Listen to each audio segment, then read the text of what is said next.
થોડા સમય બાદ ફરીવાર આપણી ચેનલ પર મહિન્દ્રાનું ઓઝો સિરીઝનું મહિન્દ્રા ઓઝો 2127 તમારી સમક્ષ લઈને આવી ગયા છીએ. અને આ જે ટ્રેક્ટરમાં 3 ફીચર્સ આપેલા છે, માય ઓઝા, રોબો ઓઝા અને પ્રો ઓઝા. જેમાં માય ઓઝામાં ટોટલ ઇલેક્ટ્રોનિક એટલે કે ઓટોમેટિક ફીચર્સ આપેલા છે, જે વિડીયોમાં આપણે આગળ જાણીશું કસ્ટમર સાથે. જે ટ્રેક્ટરનો લુક જોઈએ તો રોબોટિક્સ લુક આપેલો છે, ફર્સ્ટ ક્લાસ. જ્યાં 1 નહીં, 2 નહીં, 3 નહીં, 4 હેડલાઇટ આપેલી છે, જે તમે જોઈ શકો છો.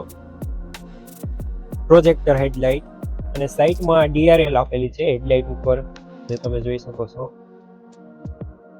એન્જિનને ઠંડુ રાખવા માટે ગ્રીલ આપેલી છે, નીચે પણ ગ્રીલ આપેલી છે અને ઉપર પણ ગ્રીલ આપેલી છે.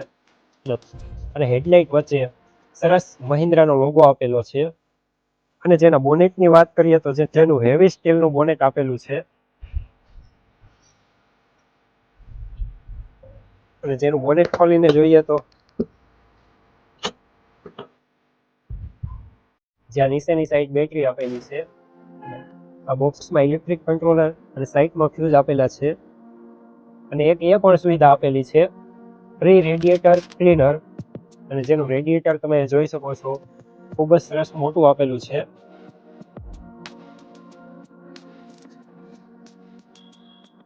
અને આ ટ્રેક્ટર 3 સિલિન્ડરનું આવે છે, જે તમે સિલિન્ડર જોઈ શકો છો. અને આ ટ્રેક્ટરના બીજા એડવાન્સ ફીચર્સો જે ખેડૂતભાઈએ આ ટ્રેક્ટર ખરીદેલું છે તેમની પાસેથી જ રૂબરૂ જાણીશું. મારું નામ ભાવેશ પટેલ છે. હું કામરેજ તાલુકાના ગલુડી ગામનો વતની છું.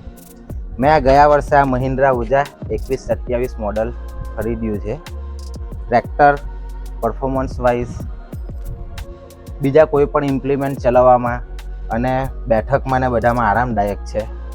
ટ્રેક્ટરની અંદર ઘણી બધી ખાસિયતો છે, જેમ કે ટ્રેક્ટર ચાલુ કરવા માટે પુશ સ્ટાર્ટ બટન આપ્યું છે, જેમાં કોઈ કીનો ઉપયોગ થતો નથી.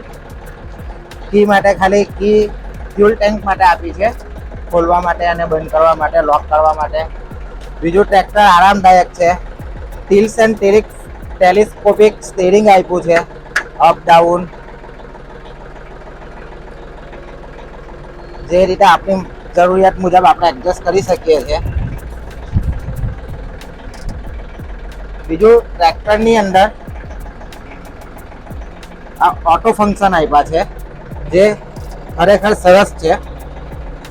જેનાથી લિફ્ટ ઊંચક અપ ડાઉન કરવા માટે આપણે કોઈ લીવર ખેંચવાની કે એના માટે જરૂર નથી પડતી. લિફ્ટ સ્વિચથી જ ઓપરેટ થાય છે. અપ ડાઉન કરવા માટે સ્વિચનો જ ઉપયોગ કરવાનો છે. PTO ચાલુ કરવા માટે કોઈ લીવર ખેંચવાની જરૂર નથી.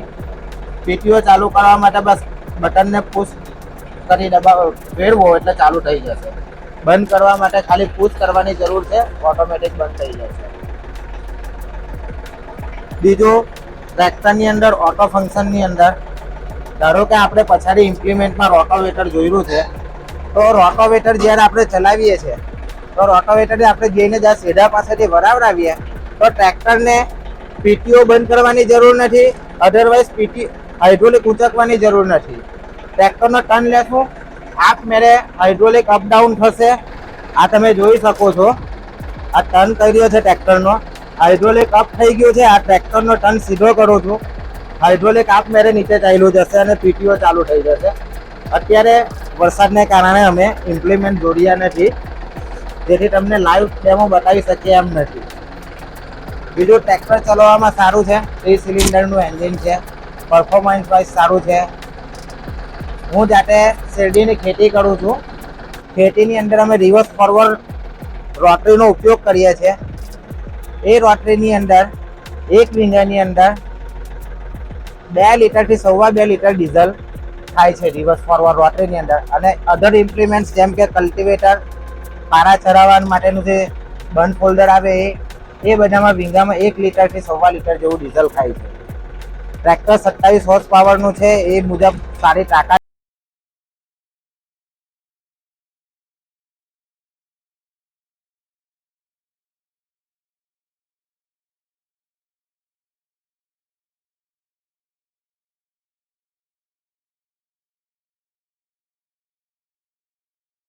અંદર હાઈ લો અને ક્રીપર ગિયર આપ્યો છે. ક્રીપર ગિયર મને જે ખેડૂત લોકો લસણની ને એવાની વાવણી કરતા હોય તેના માટે ક્રીપર ગિયરની જરૂર પડે છે. કે ક્રીપર ગિયર મતલબ કે એકદમ સ્લો ટ્રેક્ટર ચાલે છે, એનાથી જે લો કરતાં પણ સ્લો ચાલે છે. ક્રીપર ગિયર એ ઉપયોગમાં આવે છે. સ્પીડ 1 કલાકમાં 3 કિલોમીટરની સ્પીડ આપી શકે છે. ડિજિટલ ડિસ્પ્લે આપી છે, જેની અંદર કોઈ પણ સેન્સરનું બધું ઇન્ડિકેટેડ કરે છે. આરપીએમ મીટર આપ્યા છે, અવર્સ મીટર આપ્યા છે, ડીઝલનું ટેમ્પરેચરના ડિજિટલ મીટર આપ્યા છે. અને ટ્રેક્ટરની અંદર 17 ગિયર આપ્યો છે કે જેનાથી 12 રિવર્સ અને 12 ફોરવર્ડ ગિયરમાં ચલાવી શકાય છે. જેથી કરીને જ્યારે પણ ટ્રેક્ટર ચલાવવું હોય તો આપણે high low medium otherwise gear change કરવાની જરૂર પડતી નથી. તેનાથી ખેડૂત અધરવાઇઝ કે કોઈ પણ ચલાવતું હોય તેને એકદમ આરામદાયક ચલાવવામાં ટ્રેક્ટર અનુકૂળ છે. બીજું આમનો ટ્રેક્ટરની બ્રેક ઓઇલમાં ડૂબેલી ડિસ્ક બ્રેક છે, જેથી કરીને તમારે કોઈ પણ જગ્યાએ શેરડીમાં ફેરવતી વખતે એક સાઈડની બ્રેક મારીને તમારે વાળવું હોય તો ટ્રેક્ટર એકદમ ઇઝીલી વળી જાય છે. એના માટે કોઈ અગાડી પછાડી રિવર્સ લેવાની બહુ જરૂર પડતી નથી. અને ટ્રેક્ટરની હેન્ડ બ્રેક અહીંયા આપી છે, જે સીધી ખેંચવાની જ છે પેડલ દબાવીને. અહીંયા જે આપ્યું છે એ 4 વ્હીલ ડ્રાઈવ 2 વ્હીલ ડ્રાઈવનું નોબ આપ્યું છે. અહીંયાથી 4 વ્હીલ ડ્રાઈવ ચાલુ કરશો એટલે ડિજિટલ મીટરની અંદર એનું ઇન્ડિકેટેડ બતાવશે કે 4 વ્હીલમાં છે. બંધ કરશો ઓફ થઈ જશે લાઈન. બીજું આ ટ્રેક્ટરની અંદર આપણે કોઈ પણ ઇમ્પ્લિમેન્ટ જોડવા માટે કોઈ બીજો માણસ અથવા એની જરૂર પડતી નથી. આની અંદર 2 બટન આપ્યા છે, જેનાથી તમે પ્રેસ કરશો હાઇડ્રોલિક અપ જશે, પ્રેસ કરશો હાઇડ્રોલિક ડાઉન આવી જશે. એનાથી શું થશે કે આપણે ઇમ્પ્લિમેન્ટ જોડવા માટે બીજા વ્યક્તિની જરૂર પડે એ વ્યક્તિની જરૂર નહીં પડશે.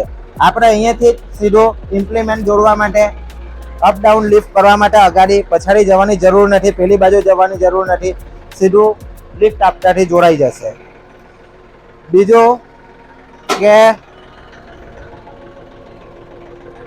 ટ્રેક્ટરની અંદર કંપનીએ 6 વર્ષની વોરંટી આપી છે, જેમાં તમારો પીસમાં કોઈ ખરાબી હશે, રિપેરેબલ નહીં થશે તો પીસ તો પીસ ચેન્જ કરી આપવાની પર કંપની કહે. આની અગાડી મારી પાસે બીજી કંપનીનું ટ્રેક્ટર હતું, તો કે મેં આ લીધું. પછી આમાં સ્પેસ સારો છે, ચલાવવામાં પણ આરામદાયક છે, સીટ પણ સારી છે અને મૂવ કરવામાં મતલબ ચલાવવામાં ઓપરેટ કરવામાં બધી રીતે કમ્ફર્ટેબલ ટ્રેક્ટર છે. અને ટ્રેક્ટરના બીજું એન્જિન પણ એનું સારું છે, એવરેજ પણ એની સારી છે. હું સુગર કેનની અંદર ચલાવું છું. મારી સુગર કેનનું 5 ફૂટે નીકળ્યા કરું છું. 5 ફૂટની અંદર આ ટ્રેક્ટર આરામથી ચાલી શકતું છે.